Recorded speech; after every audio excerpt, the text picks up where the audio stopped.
श्री शिवाय नमस्तुभ्यम। हर हर महादेव। आज से पूज्य गुरुजी पंडित प्रदीप जी मिश्रा की श्री शिव भक्ति शिव महापुराण कथा 16 नवंबर से 22 नवंबर तक new highway city GT road Kalyanpur Kanpur में शुरू हो चुकी है। आज कथा का पहला दिन था। यदि आप आज की कथा किसी कारणवश नहीं सुन पाए हैं तो वीडियो को अंत तक अवश्य देखें। गुरुजी के द्वारा बताए गए उपाय और जानकारी आपके साथ आज इस वीडियो में शेयर करने वाली हूँ। आज की कथा की पहली जानकारी, जो भी व्यक्ति शिव जी की शरणागति में रहता है उसे राम जी भी स्नेह करते हैं और कृष्ण भगवान भी स्नेह करते हैं। आज की कथा की दूसरी जानकारी, एक बार यदि आप भगवान शिव के शरणागति में यदि चले जाते हैं तो आपको उसका फल अवश्य मिलता है। यदि आप थोड़ा सा भी भजन या कीर्तन करते हैं तो आप अपनी जगह वैकुंठ धाम में बना लेते हैं। आज की कथा की तीसरी जानकारी, यदि आप 3 घंटे की कथा में दिल से 5 मिनट भी यदि बैठते हैं तो आपको 24 घंटे के भजन का फल प्राप्त होता है। आज की कथा की चौथी जानकारी, हमें अपने जीवन में कभी किसी अंधे को देखकर, विकलांग को देखकर, किसी मोटे या पतले को देखकर, किसी गरीब को देखकर, इन जैसे किसी को भी देखकर कभी भी हंसना नहीं चाहिए, इनका मजाक नहीं बनाना चाहिए।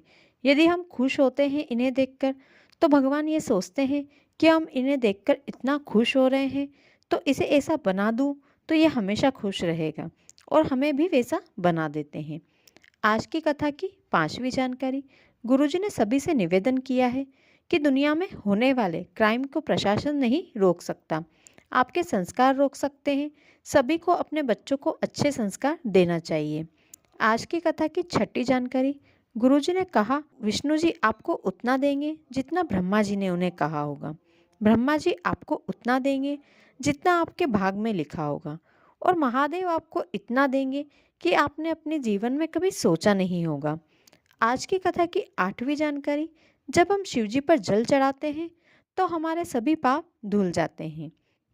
आज की कथा की 8वीं जानकारी, गुरुजी ने बताया शिवजी के मंत्र का जाप या अन्य किसी भी मंत्र का जाप आप हर समय कर सकते हैं, चाहे घर में कोई मर गया हो, किसी का जन्म हुआ हो, या आपके पीरियड्स आ गए हों, या अन्य कोई भी परिस्थिति हो, हर समय जाप किया जा सकता है।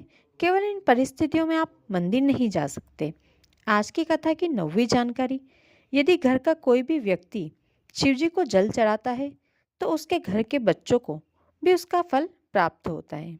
आज की कथा की 10वीं जानकारी, गुरुजी ने बताया कि पानी में डूब के मरे हुए, सर्प से डसे से मरे हुए और नारी के हाथ से मरे हुए, इन तीनों तरीके से मरे हुए व्यक्ति को मोक्ष नहीं मिलता है।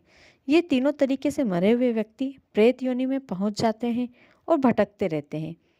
यदि कोई व्यक्ति शिव महापुराण की कथा सुनकर जिस मार्ग से जा रहा है उस मार्ग में, उस रास्ते पर यदि कोई किसी की आत्मा भी भटक रही होती है तो उस आत्मा की भी मुक्ति हो जाती है। इन तीनों तरीके से मरे हुए व्यक्ति की मुक्ति केवल शिव महापुराण ही करवा सकती है। इसके अलावा इनकी मुक्ति का कोई दूसरा मार्ग नहीं होता है। अब जानते हैं आज की कथा के पत्र और पत्रों के उपाय। आज की कथा का पहला पत्र पढ़कर गुरुजी ने सुनाया।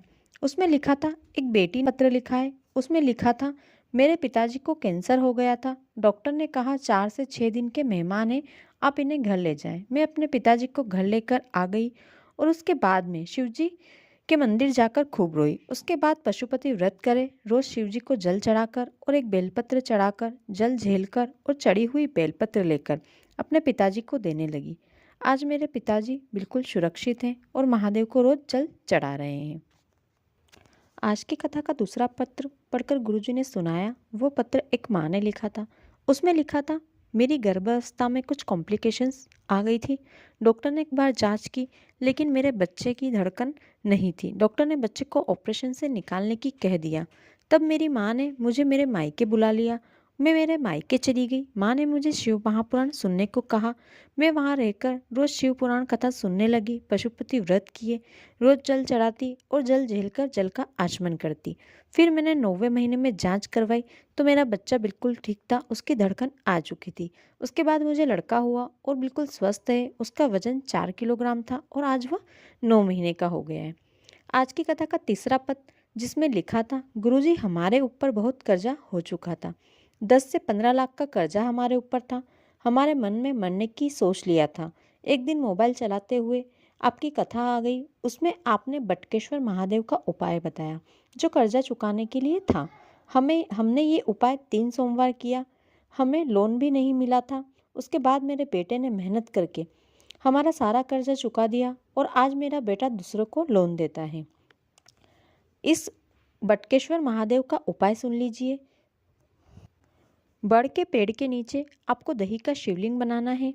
दही के शिवलिंग की आप बड़ के पेड़ के नीचे पूजा कीजिए। जिस प्रकार से आप शिवलिंग की पूजा करते हैं उसी प्रकार से आपको शिवलिंग की पूजा करना है। अभिषेक कीजिए, सारी सामग्री पूजा की समर्पित कीजिए और अंत में आपको इसमें काली तिल अर्पित करना है। काली तिल अर्पित करने के बाद अपना कर्जे का ध्यान रखकर महादेव से विनती कीजिए कि महादेव हम पर ऐसी कृपा करें कि हमारा कर्जा जल्दी चुक जाए। इसके बाद शिवलिंग का विसर्जन कर दें। आपको ये उपाय 5 सोमवार करके देखना है। लक्ष्मी खुद आना प्रारंभ हो जाएगी और कितना भी बड़ा कर्जा क्यों ना हो वह जरूर चुक जाएगा। आज की कथा का चौथा पत्र, जो उस पत्र में एक पुलिसकर्मी ने लिखा था, जिसमें उसने बताया कि उसने कई बार कॉम्पिटिटिव एग्ज़ाम दी थी लेकिन वो पास नहीं हो पा रहा था। या तो मेडिकल में जाता या फिजिकल टेस्ट में रह जाता। उसके बाद उसकी पत्नी ने पशुपति व्रत किया। उसके बाद उसने एग्ज़ाम दी। उसके बाद उन्होंने 2 बार सोमवार अष्टमी के उपाय कर एक बार मेडिकल में पास हुआ और दूसरी बार फिजिकल टेस्ट में पास हुआ। आज वो पुलिसकर्मी बन चुका है। सोमवार अष्टमी का क्या उपाय किया वो जान लीजिए।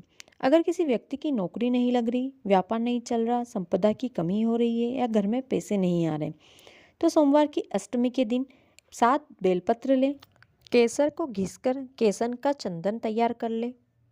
इसके बाद फिर हर बेलपत्र की बीच वाली पत्ती पर केसर से ओम बना लीजिए।